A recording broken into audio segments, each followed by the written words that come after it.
আসসালামু আলাইকুম।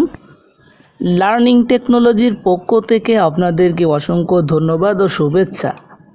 ভিডিওর শুরুতে আমি আছি ইমরান হোসেন। আজকে আমরা শিখব টর্চ লাইট রিপেয়ার। অর্থাৎ আমাদের কাছে একটি লাইট আসছিল, এই লাইটটির সমস্যা হচ্ছে চার্জ ওঠে না। এই লাইটের ভিতরে যে ব্যাটারি আছে, এই ব্যাটারিতে চার্জ হচ্ছে না। তো কেন হচ্ছে না সেটিকে আমরা বোঝার জন্য চলে যাই মূল ভিডিওতে।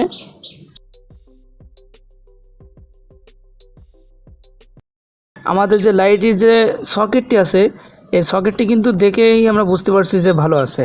তো আমাদের যে চার্জারটি ছিল, এই চার্জারটি আমরা খেয়াল করব যে আমাদের চার্জারের যে পিন আছে, এই পিনটা দেখেন এই যে ফাটা অংশ আছে, আমরা খেয়াল করলেই বুঝতে পারবো যে এই যে হাত দেওয়ার সাথে সাথে এটি ছাড়িয়ে যাচ্ছে। তো এই চার্জার পিনের যে সমস্যা, এর কারণে আমাদের চার্জ ওঠে না বা বিভিন্ন সমস্যা দেখা দেয়। এই লাইটটি যখন কেনা হয়েছিল, ওনার বক্তব্য ছিল যে এই লাইটের সাথে ওনাকে এমন ধরনের একটি কর্ড দেওয়া হয়েছিল চার্জের জন্য, কিন্তু এই যে চার্জারটি এনার বাসায় ছিল, এটি কিন্তু সেই কর্ড গোজার মতো সেইটা না, হোল্ডার সকেট যে চার্জারগুলো হয় সেইটা না। তো আমাদের এখানে একটি মোটিভেট করতে হবে যে মূলত আমরা কীভাবে এটিকে ব্যবহার করব। তো এই যে আমাদের কর্ডটি আছে, কর্ডটিকে আমরা এখান থেকে কেটে ফেলবো।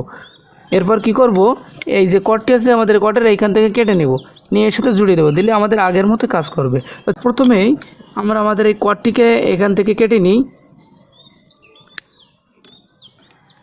কাটা শেষ, এবং এখান থেকে ইনসুলেশন সরিয়ে আমরা তার বের করে নেব।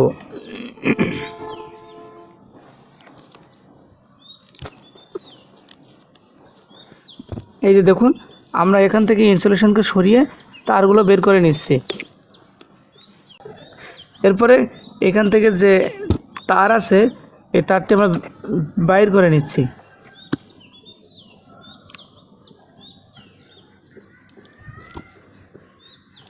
দেখুন আমাদের এই তারের কিন্তু এই যে এই গেজগুলো বাইরে হয়ে গেছে, গেজের ভিতরে ইনসুলেশন পড়ে আছে। আমরা এগুলোকে একটু সুন্দরভাবে ক্লিয়ার করে নিই।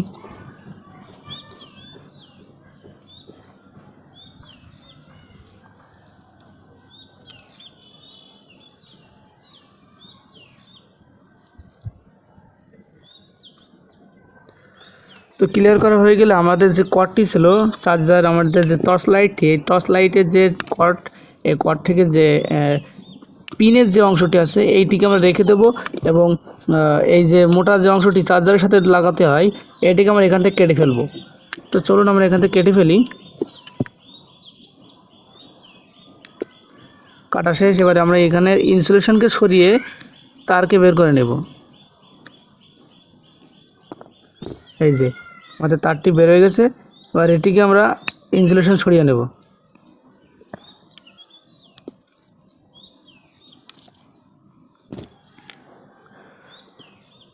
তো আমাদের ইনসুলেশন সরানো শেষ।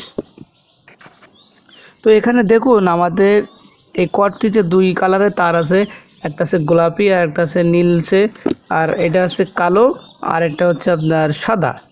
তো আমরা ইউএসবি কর্ডের যে আমাদের লাল তারটি ছিল, মানে গোলাপি তারটি, আর এই যে সাদা, এই তারটিকে আমরা সংযোগ করে নেব।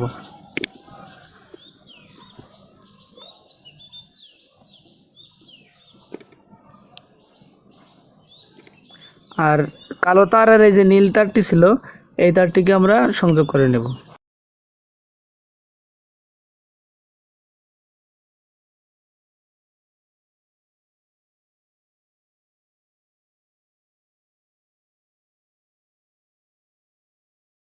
এরপরে আমরা এটিকে সুন্দরভাবে টেপিং করে নেব।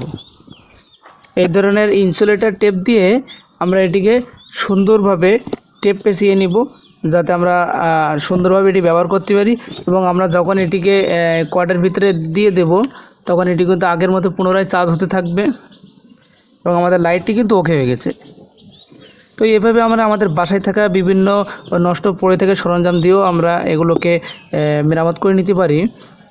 তাতে আমাদের কোনো টেকনিশিয়ানের প্রয়োজনও হয় না, বা টেকনিশিয়ানের কাছে আমরা এই মালামালগুলো যদি দিয়ে থাকি, তাহলে আমাদের অল্প মূল্যে আমাদের সার্ভিস দিয়ে থাকে। তো আমাদের লাইটটি আমাদের তৈরি হয়ে গেছে, এবং আমরা চেক করে দেখব যে আমাদের বাতিটি জ্বলতেছে কিনা। তা দেখেন, আমরা আমাদের টর্চ লাইটের ভিতরে আমাদের প্লাগটি ইন করে দেখছি। তো যখন আমরা সকেটের ভিতরে আমাদের প্লাগটি প্রবেশ করাবো, তখনই আমাদের এটি কিন্তু জ্বলতেছে, অর্থাৎ চার্জ হচ্ছে কিনা আমরা ইন্ডিকেটর ল্যাম্পটি জ্বলতেছে বুঝতে পারতেছি।